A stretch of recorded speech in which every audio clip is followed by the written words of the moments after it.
जुबान पर सरस्वती जी बैठती हैं, ऐसा क्यों कहा जाता है? जानिए वजह। आपने अक्सर सुना होगा, जब कोई कहीं बात सच हो जाती है तो घर के बड़े बुजुर्ग कहते हैं कि जुबान पर माँ सरस्वती जी के बैठने की वजह से बात सच हुई है। आखिर जुबान पर माँ सरस्वती बैठ जाती हैं और कहीं बात सच हो जाती है, इसके पीछे क्या मान्यता है? आइए जानते हैं। बसंत पंचमी 14 फरवरी 2024 को है। इस दिन माँ सरस्वती की पूजा का विधान है।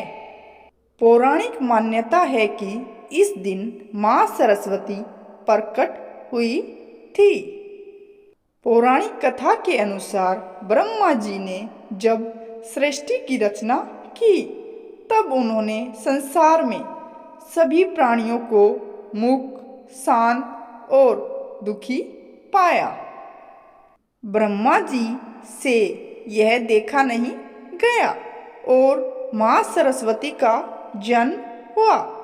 तब उन्होंने वीणा बजाकर संसार के सभी जीवों को वाणी दी। माँ सरस्वती के आशीर्वाद से सभी को विद्या, बुद्धि और वाणी का आशीर्वाद प्राप्त हुआ। इन्हें विद्या की देवी के अलावा वाणी की देवी भी कहा जाता है। वाणी की देवी के कारण जब लोगों की कही बात सच हो जाती है तो लोग इसलिए कहते हैं, जुबान पर माँ सरस्वती विराजी हैं। माँ सरस्वती की पूजा करने से वाणी, बुद्धि और विद्या का आशीर्वाद प्राप्त होता है।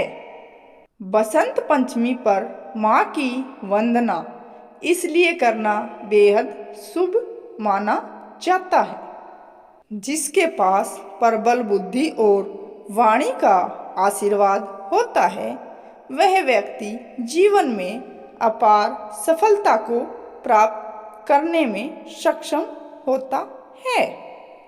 कब जुबान पर आती है माँ सरस्वती, तब बोली जाए कोई भी बात तो होती है सच।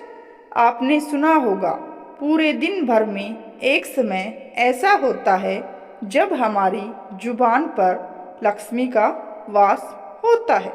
यही नहीं बल्कि इस दौरान बोली गई हर बात सच हो जाती है।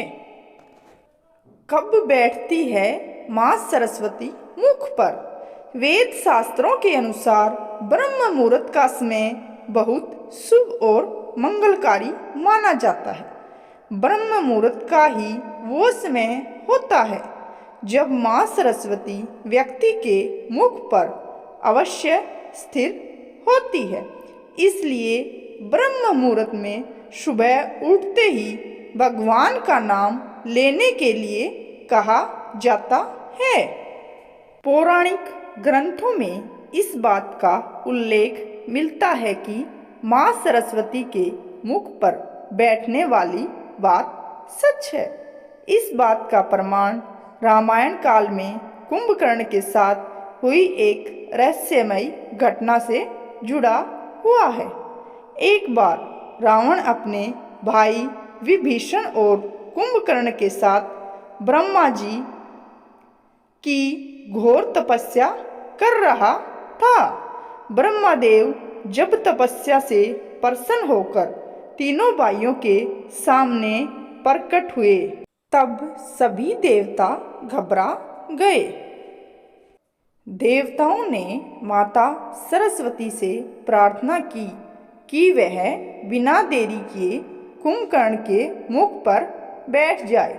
कुंभकर्ण के मुख पर बैठकर उसके बोल बदल दे और उसे मनचाहा वरदान पाने से रोक लें। हुआ भी ऐसा ही। जब कुंभकर्ण ने वरदान मांगा, तब उसने बल और शक्ति के बदले निंद्रा कहा। तब ब्रह्मदेव ने कुंभकर्ण को 6 माह तक सोने और 6 माह तक जागने का वरदान प्रदान किया। इस घटना से यह सिद्ध होता है कि धार्मिक स्तर पर माँ सरस्वती के मुख पर बैठने वाली बात सत्य है। इस समय कही हर बात हो सकती है सच। हिंदू धर्म में ब्रह्म मुहूर्त का बहुत महत्व होता है और इसे शुभ समय भी माना जाता है। इसके साथ ही शास्त्रों की माने तो सुबह सुबह 3:20 से 3:40 के बीच माँ सरस्वती व्यक्ति की जुबान पर बैठती हैं। इस समय बोली गई बात सच हो जाती है। बता दें कि ब्रह्म मुहूर्त का समय सुबह 3 बजे के बाद और सूर्योदय से पहले का समय होता है। इसलिए इस समय जो भी कहें सोच समझकर कहें। इस समय अपनी जुबान पर कटुता नहीं होनी चाहिए, क्योंकि आपकी बोली खुद के साथ दूसरों का नुकसान करा सकती है। क्या मांगे भगवान से? कहते हैं कि भगवान से कुछ भी मांगने से पहले उनका धन्यवाद करना चाहिए। इसके बाद जीवन में चल रही समस्याओं के बारे में बताते हुए भगवान से समाधान की मांग करें। कभी किसी के नुकसान या अहित की बातें ना करें। छात्रों को करना चाहिए इन मंत्रों का जाप। माँ सरस्वती बुद्धि, ज्ञान व वाणी की देवी कहलाती हैं। उनके आशीर्वाद से व्यक्ति का करियर आसमान की बुलंदियों तक पहुंचा देता है। इसके साथ ही अध्ययनरत छात्रों के लिए माँ सरस्वती का आशीर्वाद बहुत जरूरी माना जाता है। इसके लिए उन्हें प्रतिदिन ओम ऐं ह्रीं क्लीं महासरस्वती देवी नमः मंत्र का जाप करना चाहिए। इससे बुद्धि में वृद्धि होती है और मानसिक विकास तेजी से होता है। कई बार आपने खुद से भी ये चीज़ नोटिस की होगी कि आपके मुंह से बोली गई बात सच हो गई हो। इसकी वजह माँ सरस्वती ही हो सकती हैं।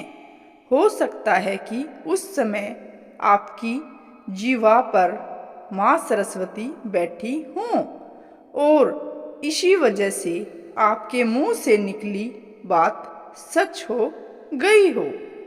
अगर सच में ऐसा है तो आपको अपने मुंह से सिर्फ अच्छी बातें ही बोलनी चाहिए। अगर आपने कुछ बुरा या कटु वचन बोले और उस समय आपकी जीवा पर माँ सरस्वती बैठी हुई हो तो आपके साथ या किसी अन्य व्यक्ति के साथ बुरा हो सकता है और इसका दोष आपके ऊपर ही आएगा। अगर आप ऐसे किसी पाप कर्म से बचना चाहते हैं तो अपनी वाणी पर नियंत्रण रखें और दूसरों के लिए बुरे शब्द ना बोलें।